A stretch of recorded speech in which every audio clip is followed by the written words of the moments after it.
was a providential meeting. In the spring of 1936, Billy Fiske, a young international socialite and adventurer, was searching for a site for a major American ski resort. And Tom Flynn, a veteran mining expert, comfortably retired in Pasadena, California, had property to sell in the heart of Colorado's Rocky Mountains. Flynn's property was below Mount Hayden in the Ashcroft area, and Fiske, when he looked it over, liked what he saw. Then the two men, along with Ted Ryan and a few others, plunged into the mission of bringing their fantasy to reality. Up a slithery red clay wagon road, former Aspenite TJ Flynn had led Olympic bobsled champion Billy Fiske past the Midnight Mine to the back slopes of Richmond Hill. Billy, ecstatic about the scene around him, was soon to broadcast his message. "Ted," he said on the telephone, "I think we've got it." Land was optioned both sides of Ajax, and plans were laid to build a lodge at the junction of Castle Creek and Conundrum. The job was now to house qualified alpine experts, as well as people whose support and enthusiasm would help launch a proper ski area. Billy, sampling the texture of the snow, knew it was better than anything in New England or California. Meanwhile, 20 carpenters and a stonemason imported from Glenwood Springs rushed the completion of Aspen's first ski lodge before the snows grew heavy. There was a kitchen, dining room, living room, and 2 double-decker bunks to handle 16 visitors, while a magnificent stone fireplace provided central heating.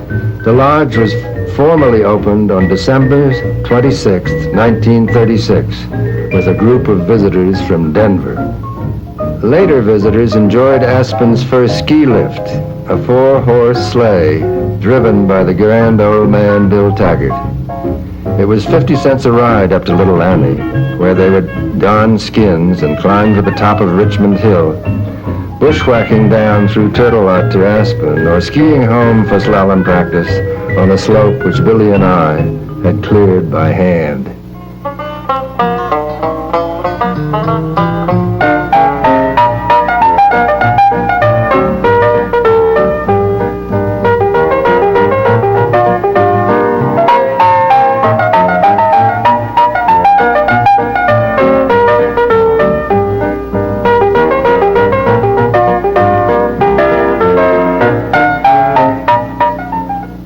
But our real sights were on that big hill in our backyard, Mount Hayden. Along with its companion peaks, this represented a complex unequaled in this country, incomparable surely to the Alps.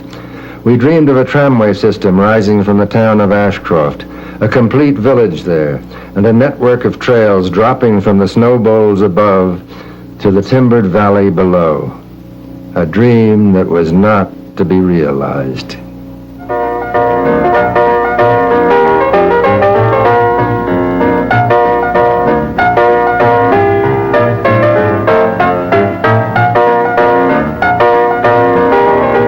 That same first season, Ryan and Fiske brought Andre Roach of Davos, Switzerland, in the Back Row Center, to Aspen to do winter survey work and to locate a suitable development site.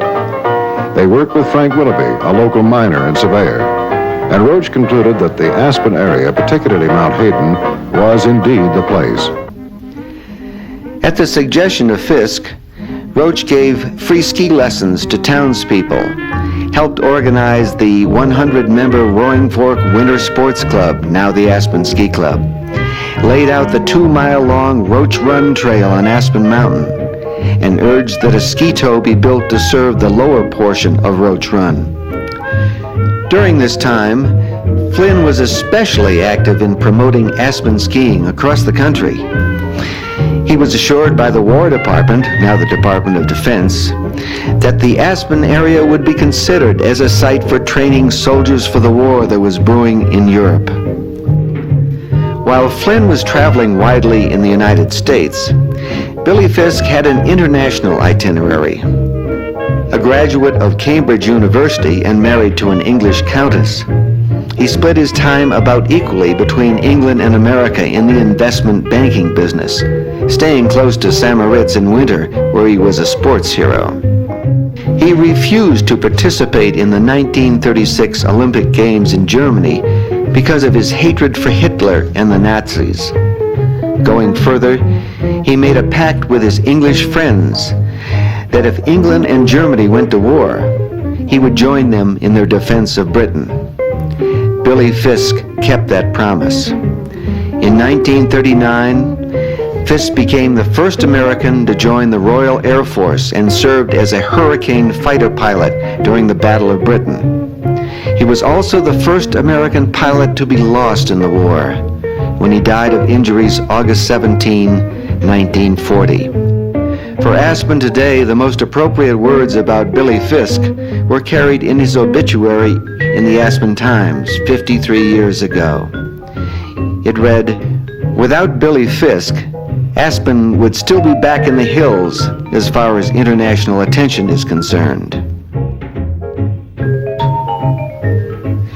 Tom Flynn's enthusiasm for skiing in Aspen continued during World War II when he worked for the government in studying mining production in both North and South America.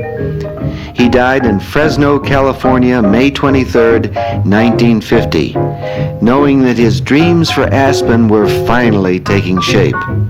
Tom Flynn, the Aspen Times said, pioneered the movement which has resulted in making the former silver mining town the ski capital of Colorado.